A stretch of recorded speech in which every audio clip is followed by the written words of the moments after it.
सहजयामो आदिवासी जंगल रखवाला रे।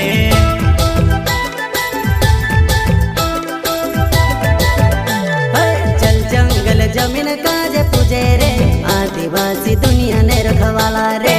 बाप देव खतरी काजे पूजे रे आदिवासी सबसे निराला